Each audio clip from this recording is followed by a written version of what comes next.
Welcome back to All Yankees Talk. I'm Delilah Bork. I am Jordan Lorenz, and thank you all for getting us to 100 subscribers on YouTube. I don't think we officially Woo! thanked everyone yet, but yeah, second episode of the week. We're over 100, so thank you guys. Yeah, today 100, tomorrow hopefully like 400. Tell your A friends, tell your million. mom. Yeah. um, well, speaking of doing well, Giancarlo Stanton had an amazing spring training game yesterday. He hit 2 home runs.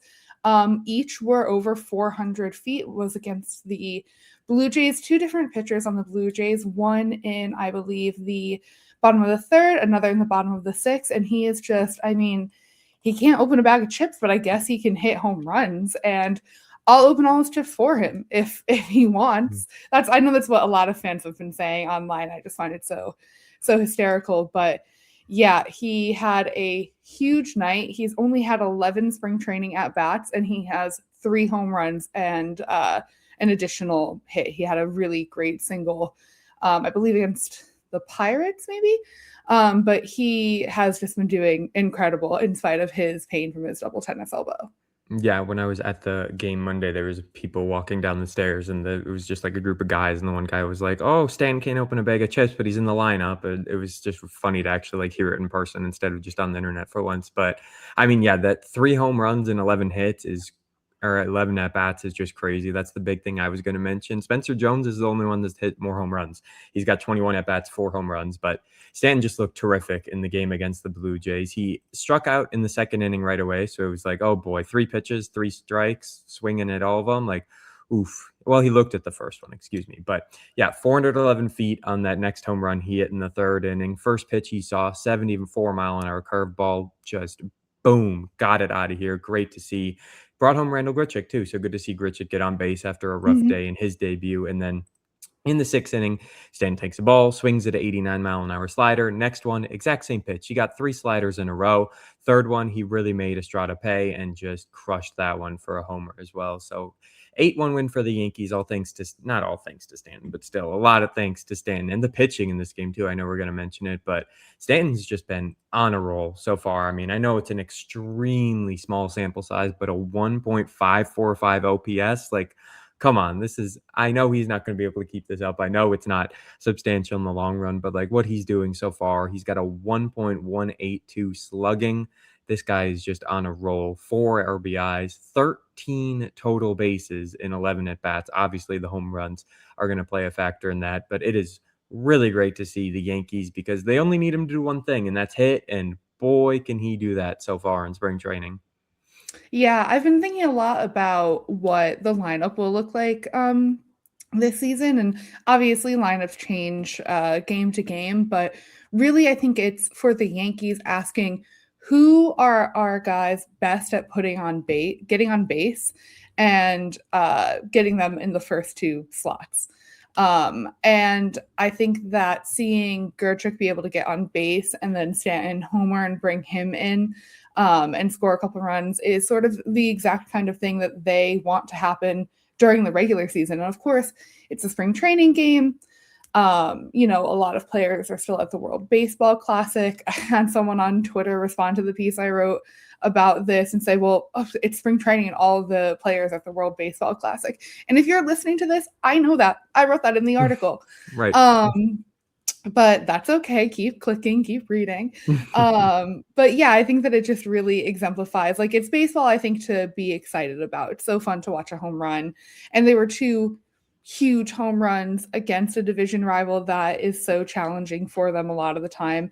And it was really fun. That was sort of who carried on the offensive side of the ball. And then defensively, Cam Schlittler, again, in spite of the pain that he's been dealing with, just had an amazing game. He pitched 46 pitches, which is more than the 39 he did in his first start. He did have 2 hits and 1 earned run, but he struck out 6 batters in 46 pitches and 3.2 innings. So I feel like that is exactly the pitcher that we think Schlittler is. It's some of the best performances of his professional career, basically. It was incredible. And he just really helped hammer it home for the Yankees. Yeah, I mean, he's been doing basically everything right so far. He's now tied for second on the team with 10 home runs. Luis Gil's got 15, which leads the way. But Schlittler's right there with Warren and Blackburn, and he's only played in 2 games. Blackburn has played in 4, Warren's played in 3. So, like, the strikeouts are there so far. It's really insane in what he's done. He's just 10 strikeouts, 6 innings. Like, he's really going all out so far. And I think one of the biggest things with him is he could have pitched a lot deeper into the Blue Jays game if it weren't for all of the strikeouts, because that was the thing, right? It was like, hey, you're on a pitch count. Everyone knows this. So now the question is, how deep can you go in the game? Well, if you're striking out 6 guys, that right there is 18 pitches. So that's going to account for a lot of your 3.2 innings that you went in this game. So, I mean, strikeouts are always great to see. Never going to complain about strikeouts. It's just a matter of in a spring training game like this. That's why he didn't go deeper in this ball game. But I mean, the 10Ks are really terrific. There's only 4 players on the team with 10 or more strikeouts in spring training, and in 2 starts, he's already a part of that group, which is just terrific news all around. Because again, we were worried about him. Like, we didn't know what the status of Schlittler was going to be. Everyone thought, oh, this guy's going to be great. Like, he's coming off a terrific season. Oh, all of a sudden he's injured. There's a little ailment he's dealing with. Like, what does that mean for the long run? Clearly nothing. Like, he's only given up 4 hits in 6 innings. He's just got 1 walk to 10 strikeouts. Like, I think that's the big key is, yeah, he's striking out guys, but he's not walking anyone either. I mean, you look at the rest of them. Gil's got 3 walks in 11 and a third.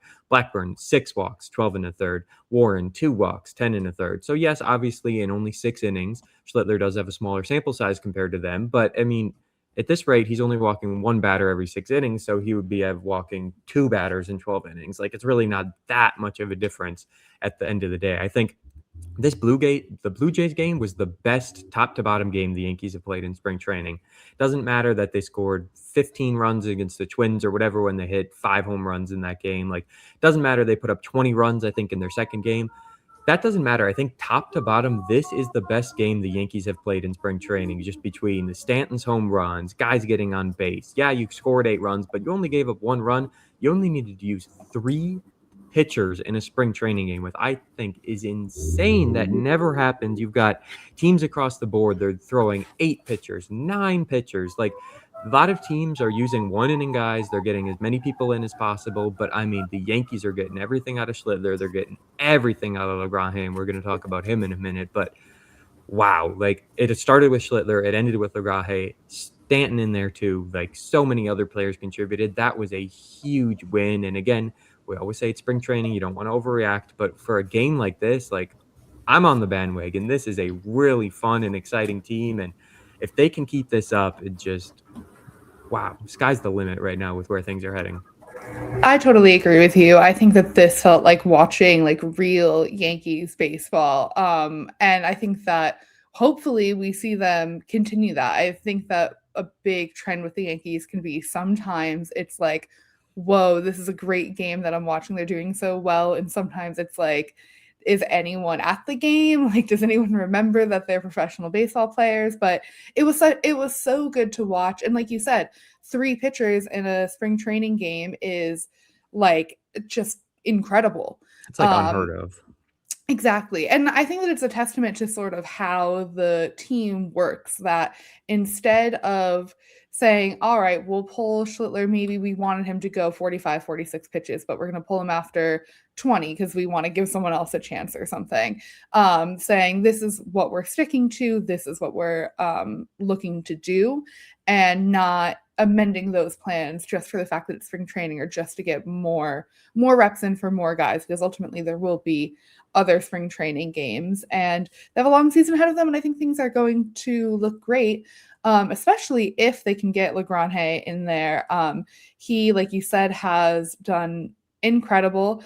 4 no-hit frames, 3 strikeouts, 5 fastballs over 102 miles per hour, which I think it was Brian Hoke tweeted something like, if that's what it's like in a spring training game down in Tampa, what is it going to be like on a Friday night against Boston at Yankee Stadium? And I totally agree. I mean, that is a crazy speed for, again, kind of a random spring training game, and 9 whiffs on 19 swings. So incredible.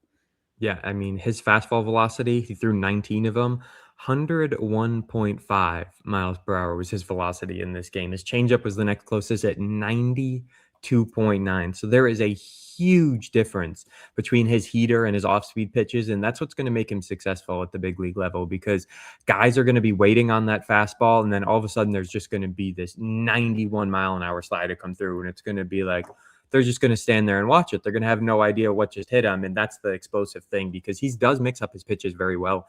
And I pulled up his pitcher list stats. Follow them on Twitter. They've got a lot of good charts after all of these games.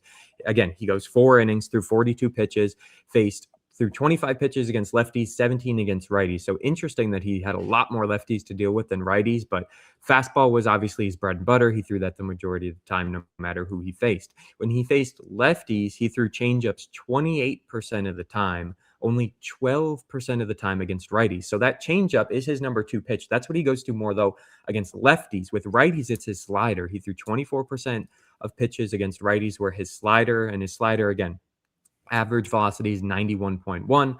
Average velocity for the changeup is 92.9. So those numbers are pretty close together, but still, that's about a 2 mile per hour difference, depending on really how fast he's throwing in that game. His changeup is far superior than his slider. I mean, it's got everything looks better with the changeup. Like, that is his number 2 pitch, but the slider still does really well against righties. And I know in the opening day, obviously, we're going to talk potentially about him making the roster with the Spencer Jones and everything with Elmer Rodriguez, them being optioned. We'll get to that. But I just think the changeup is his number 2 pitch by far. But obviously, it's the fastball. Everyone's talking about fastball. Struck out Aaron Judge in live batting practice. 102 miles an hour, 103 miles an hour, 104 miles an hour. Like, I really think like this guy could hit 103, not consistently, but like when you're talking about that Friday night game, lights shining the brightest, like if he is on the big league roster and he is making a start, watch out, because 103 feels realistic. You're not going to throw 103 miles an hour, 10 pitches in a game. But if your velocity is sitting at 101.5, like, this guy is insane. The 9 whiffs alone were incredible. He only walked 1 batter. He's not going to strike out everyone he faces, but that's okay. He doesn't need to. Like, just overall, I cannot say enough good things about this man. He's 22 years old. He might not have the minor league experience yet, but some would argue he doesn't need it, because I still think there is a strong case to be made to put him on the opening day roster and use him in the bullpen. There's a pitcher we're going to talk about in a little bit who I'm still a little iffy on. And then you've got a guy like Jake Bird. Like, are we really going to sit here and debate Jake Bird versus Carlos LaGrange? I think it's ludicrous. Like, I really don't understand. I know you want to give LaGrange more reps in AAA. You want to give him more time to develop in the minors. But my question is, why? What are you losing? Put him in the big league, give him the opening day roster spot, and just see what he can do. He doesn't even have to start. If he doesn't start, that's okay. I know they want to keep him as a starter, and I think that's why they're going to try and keep him in the minors. I But agree. I am all for Team LaGrange getting on this roster, and you could use him so efficiently in the bullpen. You don't want him facing batters more than once, really, anyways. So why not put him in the bullpen? Give him 3 innings, give him 4 innings, depending on how efficient he is. He was so great against the Blue Jays. He ended the game and still had to throw more pitches in the bullpen because he was just so efficient. 42 pitches. He wanted to face more. He was ready for more. He didn't get to throw more. He had to finish in the end of the game throwing in the bullpen. I'm for Team LaGrange making the opening day roster. Yeah, I think I agree with you. Not for the main reason being that if they need another amazing starter and want to give him a major league chance, the time to do it is in the beginning of the season before Cole and Rodon are back, as opposed to trying to work it in at the end when things are tougher.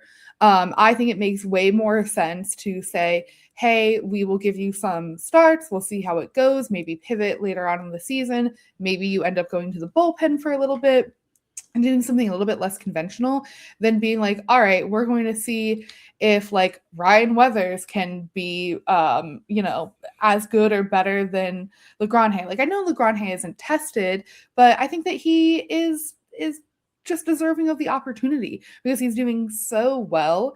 And I think it would be a shame to burn that talent in the AAA because they don't want him on the opening day roster for some reason, or they don't want to entertain the idea of him maybe having to go back to the AAA if it doesn't work out too well. I think that they can do almost anything. And why not put him on the opening day roster? I totally agree with you, especially when it comes to this Yankees bullpen. They just don't have enough wow factor, I don't think. And I think that your bullpen needs someone who comes in, you're like, all right, like I'm not even worried, I'm going to leave to beat the traffic because I know that they're going to win this game.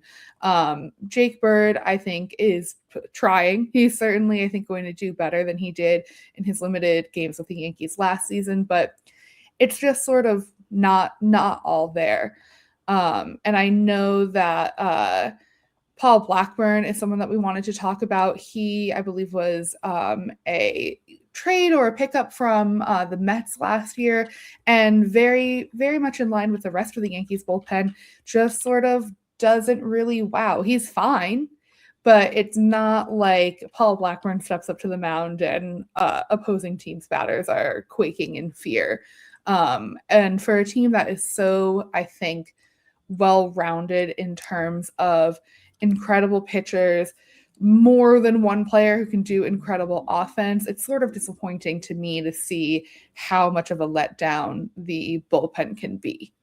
Yeah, I mean, just to touch on Blackburn, I know he did make a big appearance in the Phillies game, which was one of the things why I wanted to bring him up, because he threw 4 innings in that game. So that's a very big sample size. Like, that's not something a lot of pitchers are doing in spring training. He goes 3 innings at the end of that game, gets a save.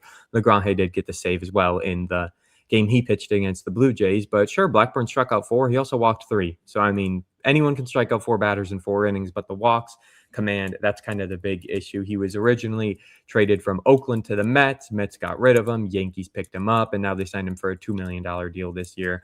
$2 million is so cheap, you kind of forget about that. Like, if Blackburn never really sees the light of day, it's not a big deal in my opinion. He only pitched 8 games for this team last year, had a 5.28 ERA, negative 0.1 WAR. His WAR has not been good recently at all. I mean, it's just kind of one of those things where you're looking at a guy that in 2017 he had a 1.6 WAR, and guess what? That was his career high back in 2017, a 1.6. So WAR's not everything for pitchers still, but you're looking at some ERAs that are through the roof. A career 4.97 ERA in 101 games played. So yes, he did do his part against the Phillies, but I would expect that from a spring training game, because especially when you're pitching late in the game, to anyone who's ever watched or gone to a spring training game, those last few innings, they're not guys that are playing every day. They're not guys that are on the big league rosters.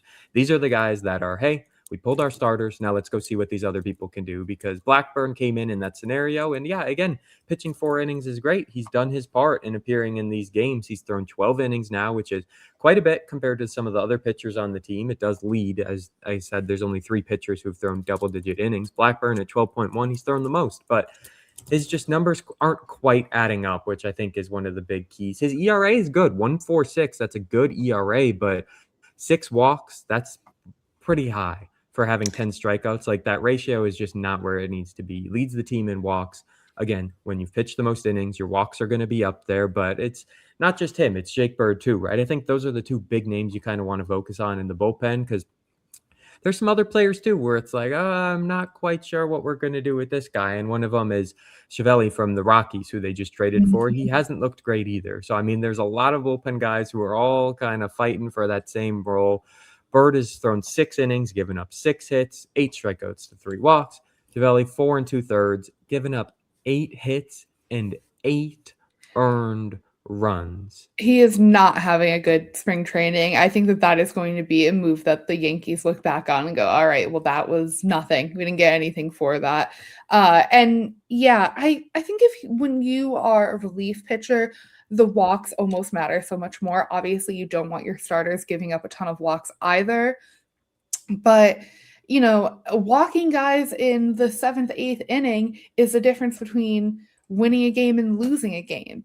Another hitter can get on base and then that's a run scored, or God forbid that the opposing team scores a home run with 2 guys on base, because you can't stop walking batters. So I agree with you that the walk rate is concerning.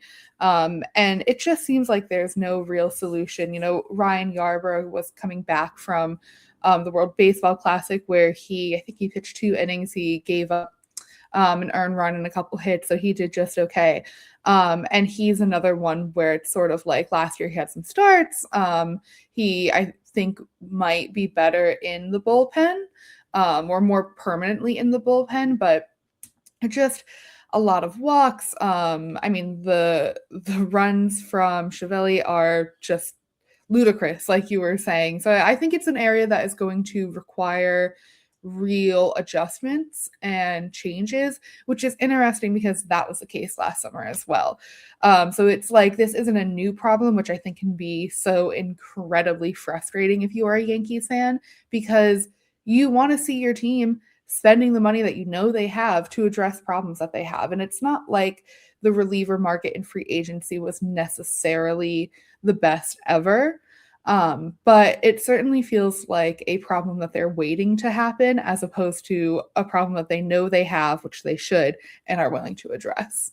Yeah, that's the big problem, right? Is you're not going to go anywhere if you're losing 20 games at the start of the year waiting for the trade deadline to make a deal. So I think they certainly have their bright spots, like Max Fried. I know, just to touch on him quick, 4 innings in his official spring training debut, 6 strikeouts, no walks. So walks were an issue for him in the exhibition, 3 walks in 3 innings against Panama. Didn't walk anyone and struck out 6 against the Pirates. So gave up 2 hits. The only big one he gave up was a home run. They put him in the 5th inning. They were like, you're going to go face one more batter because this is what your pitch count is. So you're going to go reach it. And then ended up giving a home run in the 5th. So he did make an appearance in the 5th, but threw 4 complete innings. And I think just the main issue is the Yankees bullpen is not in a spot where they're not comfortable, it doesn't seem, moving LaGrange to the bullpen at this point. They're not comfortable putting Elmer Rodriguez on the opening day roster. They're just content with what they have. And if that's the story, that's the story. And I think that's the story in more than just pitching too, because when you look at a guy like Trent Grisham, he is not doing well. His slugging percentage is horrid and his OPS is better.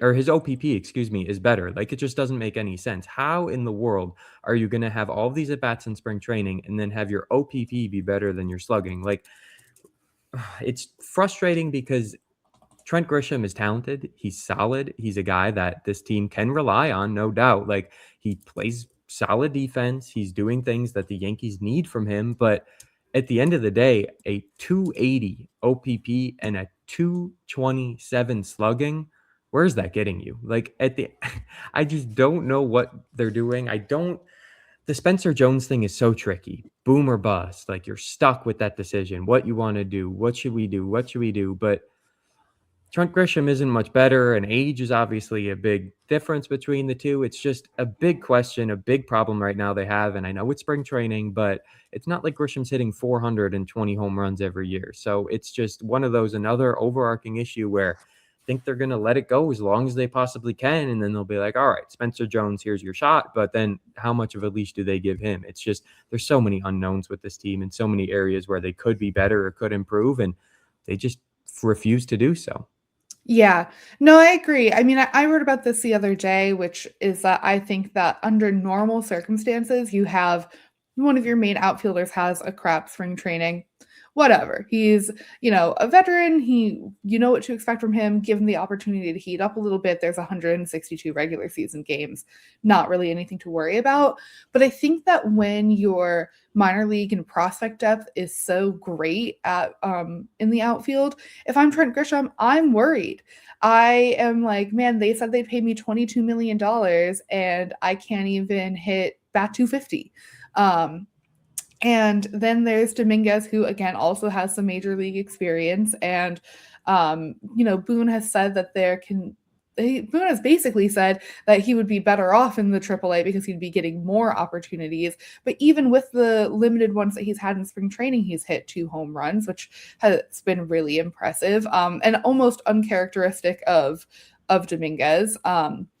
And then there's Spencer Jones, who, again, like, they actually did option him to minor league camp, which I found to be quite surprising because he just has been doing incredible. And it is boom or bust, but at the very least, there is a boom. If you're Trent Grisham and you continue to only do poorly, I'm really worried. I'm saying, oh man, I don't want them to DFA me. I don't want them to send me back to the minors. Like there's just no world, in my opinion, in which Trent Grisham is not really worried. And do I necessarily think that Dominguez or Jones would do better than Grisham once you ramp up to like July? Not necessarily.